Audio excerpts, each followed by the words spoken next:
Hi dears, welcome to Suji's lifestyle. ಹೇಗಿದ್ದೀರಾ? ನೀವೆಲ್ಲರೂ ಚೆನ್ನಾಗಿದ್ದೀರಾ ಅಂತನ್ನೋದು ನನ್ನ ಭಾವನೆ.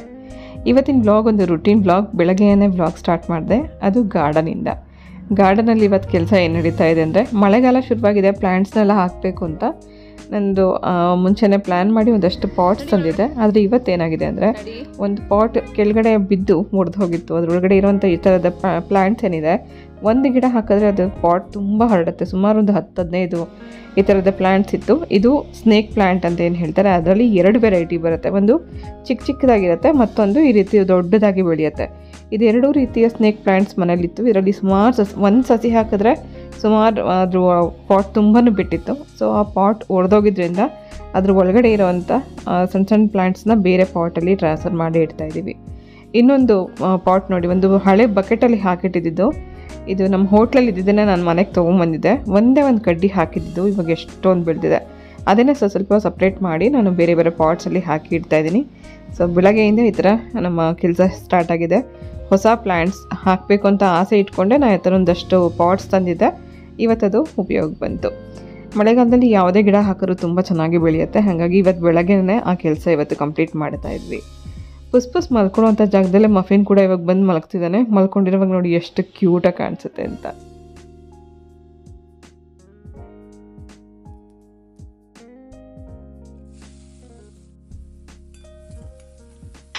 ಇವತ್ತು ಬೆಳಗ್ಗೆ ಬ್ರೇಕ್ಫಾಸ್ಟ್ಗೆ ಮನೇಲಿ ಎಲ್ರಿಗೂ ಇಷ್ಟ ಆಗೋ ರೀತಿಯಲ್ಲಿ ಒಂದು ಬ್ರೇಕ್ಫಾಸ್ಟ್ ರೆಡಿ ಮಾಡ್ತಾಯಿದ್ದೀನಿ. ಅದಕ್ಕೂ ಮುಂಚೆ ಒಂದು ಸಾಂಬಾರು ಪ್ರಿಪೇರ್ ಮಾಡ್ತಾಯಿದ್ದೀನಿ. 1 ಸ್ಪೂನಷ್ಟು ಎಣ್ಣೆಯಲ್ಲಿ ಸ್ವಲ್ಪ ಜೀರಿಗೆ ಅಥವಾ ಸಾಸಿವೆ ಹಾಕಿ ಅದು ಸಿಡಿದ ನಂತರ 2 ಈರುಳ್ಳಿ ಹಾಕಿ ಅದು ಸ್ವಲ್ಪ ಫ್ರೈ ಮಾಡ್ಕೊಂಡ್ಮೇಲೆ 2 ಟೊಮೆಟೊ ರುಬ್ಬಿ ಹಾಕಿದ್ದೀನಿ. ಹಾಗೆ ಸ್ವಲ್ಪ ಅರಿಶಿನ ಉಪ್ಪು ಹಾಕಿ ಇದು ಟೊಮೆಟೊನಲ್ಲಿರುವಂಥ ಹಸಿ ವಾಸನೆ ಹೋಗೋವರೆಗೂ 1-2 ನಿಮಿಷ ಕುದಿಸ್ಕೋಬೇಕು. ಇದು ಕುದಿಯುವಂಥ ಟೈಮಲ್ಲೇ ಬೇರೆ ಒಂದು ಬೌಲಲ್ಲಿ 1 ಕಪ್ಪಷ್ಟು ಸಾಂಬಾರು ಪ್ರೀಮಿಕ್ಸ್ ಪೌಡರ್ನ ಮಿಕ್ಸ್ ಮಾಡ್ಕೊಳ್ಳೋಣ ನೀರು ಹಾಕಿ. ಸೊ ಈ ಸಾಂಬಾರು ಪ್ರೀಮಿಕ್ಸ್ ಹೇಗೆ ಅಂದರೆ, ಇದರಲ್ಲಿ ಬೇಳೆ ಮತ್ತು ಸಾಂಬಾರು ಪೌಡ್ರ್ 2 ಇರುತ್ತೆ. ನಾವು ಸಪ್ರೇಟಾಗಿ ಬೇಳೆ ಬೇಯಿಸ್ಕೊಳ್ಳುವಂಥ ಅವಶ್ಯಕತೆ ಇಲ್ಲ, ಅಥವಾ ಸಾಂಬಾರು ಪೌಡ್ರು, ಹುಣಸೆ ಹಣ್ಣು ಇದೆಲ್ಲ ಹಾಕಬೇಕು ಅನ್ನೋ ಯಾವುದೇ ಅವಶ್ಯಕತೆ ಇಲ್ಲದೆ ಬರೀ ಪ್ರೀಮಿಕ್ಸ್ ಪೌಡರ್ ಒಂದು ಹಾಕಿ ಇನ್ಸ್ಟೆಂಟಾಗಿ 5 ನಿಮಿಷದಲ್ಲಿ ಸಾಂಬಾರು ಮಾಡ್ಕೋಬೋದು.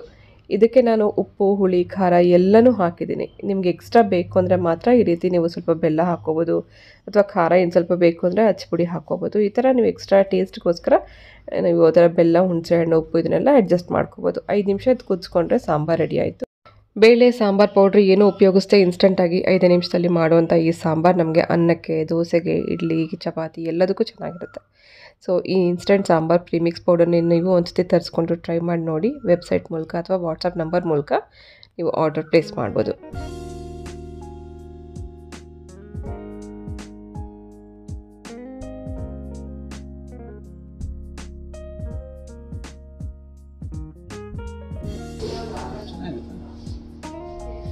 ಚೆನ್ನಾಗಿದೆ.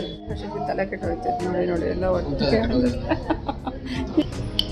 ಇದು ಆಂಟಿ ಗ್ಲಾಸ್, ಸಾರಿ, ಈ ಥರ ಡೈರೆಕ್ಟ್ ಬಿಡುತ್ತೆ. ಬ್ಲೂ ಸ್ವಲ್ಪ ಅವಾಯ್ಡ್ ಮಾಡುತ್ತೆ. ಫುಲ್ ಈ ಮೊಬೈಲ್ ನೋಡುವಾಗ ಇದೆಲ್ಲ ನೋಡುವಾಗ ಈ ಥರ ಅವಾಯ್ಡ್ ಮಾಡುತ್ತೆ. ಬ್ಲೂ ಲೇಸ್ ಡೈರೆಕ್ಟ್ ಬಿಡಲ್ಲ, ಕಣ್ಣಿಗೆ ಟೈರ್ಡ್ನೆಸ್ ಇರಲ್ಲ. ಯೂಟ್ಯೂಬ್ ನೋಡುವಾಗ, ಮೊಬೈಲ್ ನೋಡುವಾಗ, ಸಿಸ್ಟಮ್ ನೋಡುವಾಗ ಕಣ್ಣಿಗೆ ಟೈರ್ಡ್ ಅನ್ಸೋದು ಜಾಸ್ತಿ. ಅದು ಆಂಟಿ ಗ್ಲಾಸ್ ಲೆನ್ಸ್ ಬೇಕಂದ್ರೆ 1500 ಆಗುತ್ತೆ. ಬ್ಲೂ ಕಟ್ ಬೇಕಂದ್ರೆ 1800 ಆಗುತ್ತೆ. 300 ರೂಪೀಸ್ ಡಿಫ್ರೆನ್ಸ್ ಬರುತ್ತೆ.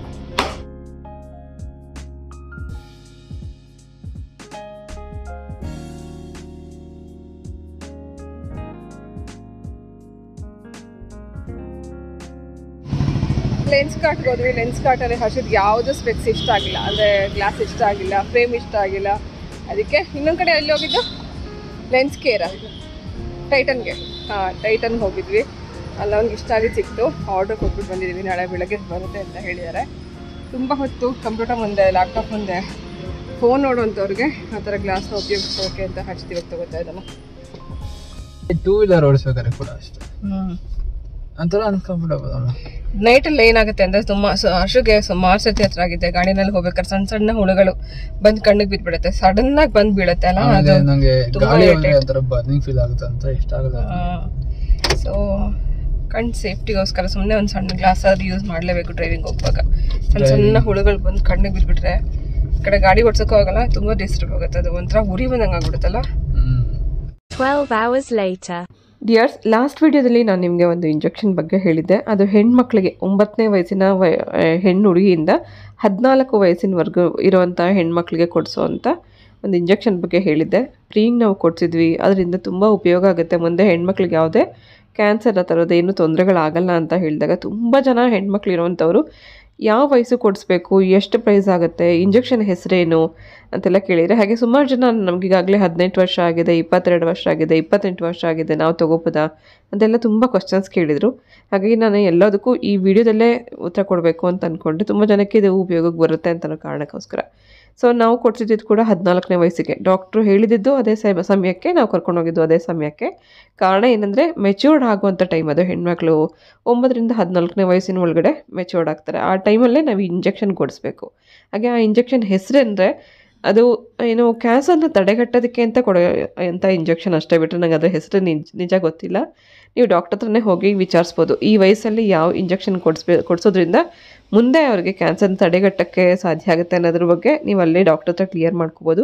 ಹಾಗೆ ಪ್ರೈಸ್ ಬಗ್ಗೆ ಹೇಳಬೇಕು ಅಂದರೆ ನಾವು ಕೊಡಿಸಿದಾಗ 3000 ಇತ್ತು, ಇವಾಗ ಇನ್ನೂ ಕಡಿಮೆ ಆಗಿದೆ ಅಂತ ಹೇಳ್ತಾ ಇದ್ದಾರೆ. ಸೊ ಹೆಣ್ಮಕ್ಳಿರುವಂಥ ಪ್ರತಿಯೊಬ್ಬರು ಆ ಮಕ್ಕಳಿಗೆ ಮುಂದೆ ಯಾವುದೇ ತೊಂದರೆ ಆಗಬಾರ್ದು ಅಂದರೆ ಈ ವಯಸ್ಸಲ್ಲಿ ಅಂದರೆ 9ರಿಂದ 14ನೇ ವಯಸ್ಸಿನ ಹೆಣ್ಮಕ್ಳಿಗೆ ನೀವು ಇಂಜೆಕ್ಷನ್ ಕೊಡಿಸ್ಬೋದು. ಯಾವುದೇ ರೀತಿ ಅವರಿಗೆ ತೊಂದರೆ ಅಂತೂ ಖಂಡಿತ ಆಗಲ್ಲ, ಯಾವುದೇ ಸೈಡ್ ಎಫೆಕ್ಟ್ ಆಗಲಿ ಅಥವಾ ಯಾವುದೇ ರೀತಿ ತೊಂದರೆ ಆಗಲ್ಲ. ಸೊ ಪ್ಲೀಸ್ ನೀವು ಡಾಕ್ಟರ್ನ ಕನ್ಸಲ್ಟ್ ಮಾಡಿ ಇದರ ಬಗ್ಗೆ ಡೌಟ್ನ ಕ್ಲಿಯರ್ ಮಾಡ್ಕೋಬೋದು.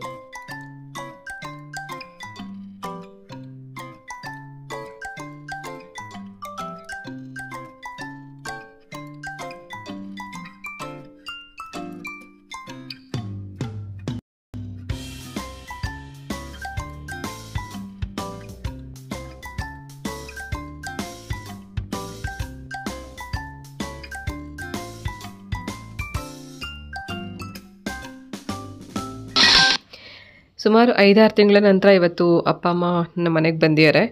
ಯೂಶ್ವಲಿ ನಾವೇ ಊರಿಗೆ ಹೋಗಿ ಅವ್ರನ್ನ ನೋಡ್ಕೊಂಡು ಬರ್ತಾ ಇದ್ವಿ. ಇವತ್ತು ಬೆಂಗಳೂರಿಗೆ ಬಂದಿರೋ ಕಾರಣ ನಮ್ಮ ತಂದೆ ಇತ್ತೀಚೆಗೆ ನನಗೆ ಸರಿಯಾಗಿ ಕಣ್ಣು ಕಾಣಿಸ್ತಾ ಇಲ್ಲ, ಪೊರೆ ಬಂದಂಗೆ ಆಗಿದೆ ಅಂತ ಹೇಳ್ತಾ ಇದ್ರು. ಹಾಗಾಗಿ ಇಬ್ಬರು ಐ ಟೆಸ್ಟ್ ಮಾಡಿಸ್ಬೇಕು ಅಂತ ಬೆಂಗಳೂರಿಗೆ ಬಂದಿದ್ದರು, ತಮ್ಮನ ಮನೆಗೆ ಬಂದಿದ್ದರು.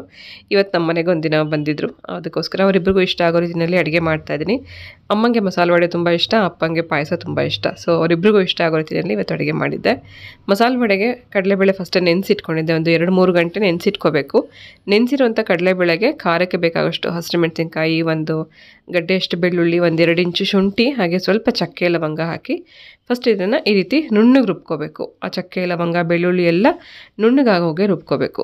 ಆನಂತರ ಅದೇ ಜಾರಲ್ಲಿ ನೆನೆಸಿಟ್ಕೊಂಡಿರುವಂಥ ಬೇಳೆ ಹಾಕಿ ಸ್ವಲ್ಪ ತರಿಯಾಗಿ ರುಬ್ಕೋಬೇಕು. ವಡೆಗೆ ಯಾವಾಗಲೂ ನುಣ್ಣಗಿರಬಾರ್ದು, ಅಲ್ಲಲ್ಲಿ ಸ್ವಲ್ಪ ಬೇಳೆ ಸಿಗೋ ಹಾಗಿರಬೇಕು. ಆ ರೀತಿ ಇದ್ದರೆ ವಡೆ ನಾವು ಎಣ್ಣೆನಲ್ಲಿ ಕರೆದಾಗ ಕ್ರಿಸ್ಪಿನೆಸ್ ಚೆನ್ನಾಗಿ ಬರುತ್ತೆ. ಹಾಗೆ ನೀರು ಹಾಕ್ಕೊಳ್ದೇ ಈ ರೀತಿ ರುಬ್ಬಿ ಒಂದು ಬಟ್ಲಲ್ಲಿ ಹಾಕಿಟ್ಕೊಂಡಿದ್ದೀನಿ.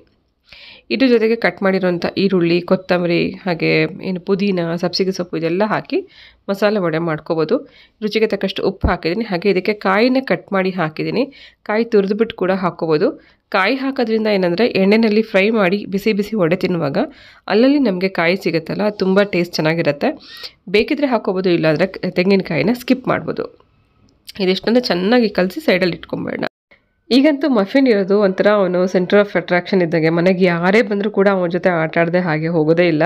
ಸುಮಾರು ಜನ ಸಬ್ಸ್ಕ್ರೈಬರ್ಸ್ ಬಂದಿದ್ದರು, ಹಾಗೆ ಫ್ರೆಂಡ್ ಬಂದಿದ್ದರು, ಹಾಗೆ ಮನೆಗೆ ಯಾರೇ ಗೆಸ್ಟ್ ಬರಲಿ ಅವನ ಜೊತೆ ಆಟ ಆಡ್ಕೊಂಡೇ ಹೋಗೋದು. ಎಲ್ಲ ಜೊತೆ ಅವನು ತುಂಬ ಚೆನ್ನಾಗಿ ಮಿಂಗಲ್ ಆಗ್ತಾನೆ. ಹಾಗೆ ಮಕ್ಳಿಗಂತೂ ತುಂಬಾ ಇಷ್ಟ ಸಣ್ಣ ಸಣ್ಣ ಮರಿಗಳ ಜೊತೆ ಆಟ ಆಡಲಿಕ್ಕೆ. ಈಗ ಏನು ರಂಗನಾಥನ ಮಕ್ಳಿಗೂ ಕೂಡ ಭಯ ಇತ್ತು ಫಸ್ಟು, ಏನು ನಾಯಿ ಬೇಕು ಅಂದರೆ. ಅವರು ಕೂಡ ಇವಾಗ ಇದ್ರ ಜೊತೆಗೆ ಆಟ ಆಡ್ಲಿಕ್ಕೆ ಶುರು ಮಾಡ್ಕೊಂಡಿದ್ದಾರೆ. ಸೊ ಅವನಂತರ ಅವನ ಮನೇಲಿ ಇರೋದು ಒಂದು ಸಣ್ಣ ಮಗು ಇದ್ದಾಗೆ, ಅವನ ಜೊತೆಗೆ ಆಟ ಆಡೋಕ್ಕೆ ಎಲ್ರಿಗೂ ಇಷ್ಟ ಆಗುತ್ತೆ.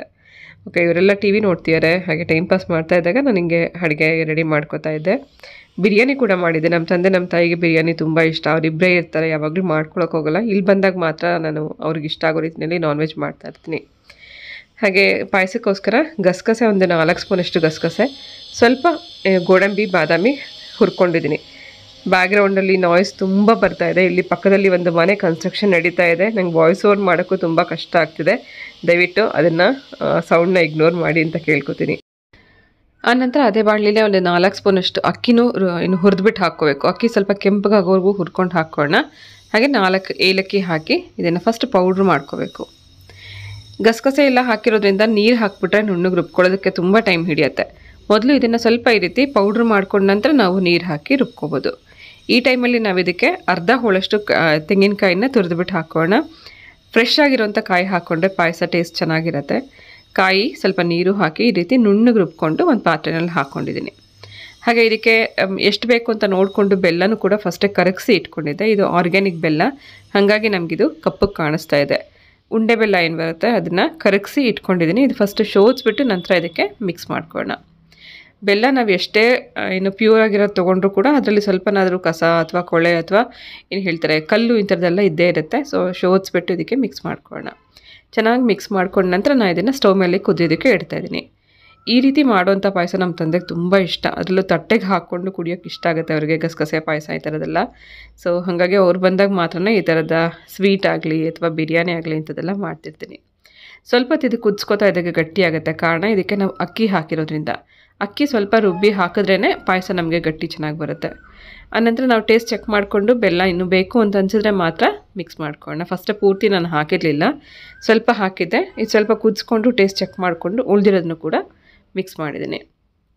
ಇನ್ನೊಂದು ಕುದಿಸ್ಕೊಳ್ಳೋಣ. ಕುದಿಸಿದ್ದಾದಮೇಲೆ ಲಾಸ್ಟಲ್ಲಿ ಇದಕ್ಕೆ 1 ಗ್ಲಾಸಷ್ಟು ಕಾಯಿಸಿ ಆರಿಸಿ ಇಟ್ಕೊಂಡಿರೋಂಥ ಹಾಲು ಹಾಕ್ಕೋಬೇಕು.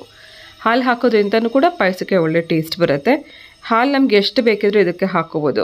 ಇದರಲ್ಲಿ ಡ್ರೈ ಫ್ರೂಟ್ಸ್ ಎಲ್ಲ ಇದೆ, ಹಾಲಿರುತ್ತೆ, ಪಾಯಸ ಟೇಸ್ಟ್ ತುಂಬ ಚೆನ್ನಾಗಿ ಬರುತ್ತೆ. ಬಿಸಿ ಇರುವಾಗಲೇ ಈ ವಡೆ ಜೊತೆಗೆ ಪಾಯಸ ಸರ್ವ್ ಮಾಡಿದ್ರೆ ತುಂಬ ಚೆನ್ನಾಗಿರುತ್ತೆ.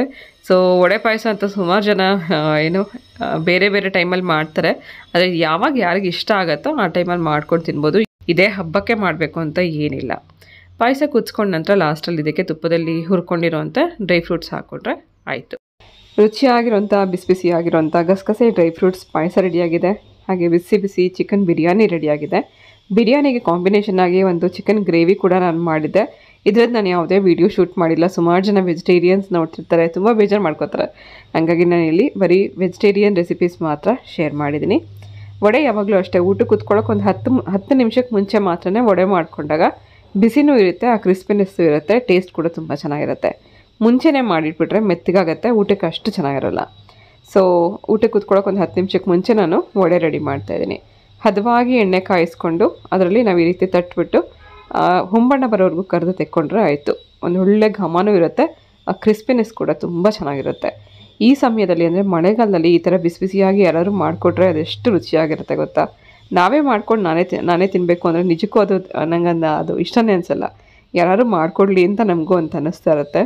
ಅಪ್ಪ ಅಮ್ಮಗೆ ಇವತ್ತು ತುಂಬಾ ಇಷ್ಟ ಆಯಿತು. ಈ ಥರದ ಎಲ್ಲ ರೆಸಿಪಿ ಅವ್ರಿಗೆ ತುಂಬ ಇಷ್ಟ.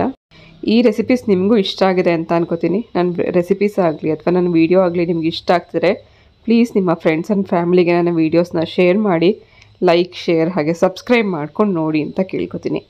ಸೊ ಡಿಯರ್ಸ್, ಇದು ಇವತ್ತಿನ ವ್ಲಾಗ್ ಆಗಿತ್ತು. ಇವತ್ತಿನ ಈ ವ್ಲಾಗ್ ನಿಮ್ಮೆಲ್ಲರಿಗೂ ಇಷ್ಟ ಆಗಿದೆ ಅಂತ ಭಾವಿಸ್ತೀನಿ. ಇವತ್ತಿನ ಈ ವ್ಲಾಗ್ ಜೊತೆಗೆ ನಾನು ಹೊರಡ್ತಾ ಇದ್ದೀನಿ. ಮತ್ತೆ ಸಿಗ್ತೀನಿ ನಾಳೆ ಇನ್ನೊಂದು ಇಂಟ್ರೆಸ್ಟಿಂಗ್ ಆಗಿರುವಂಥ ವ್ಲಾಗ್ ಜೊತೆಗೆ. ಹೋಗ್ಬಲ್ಲ.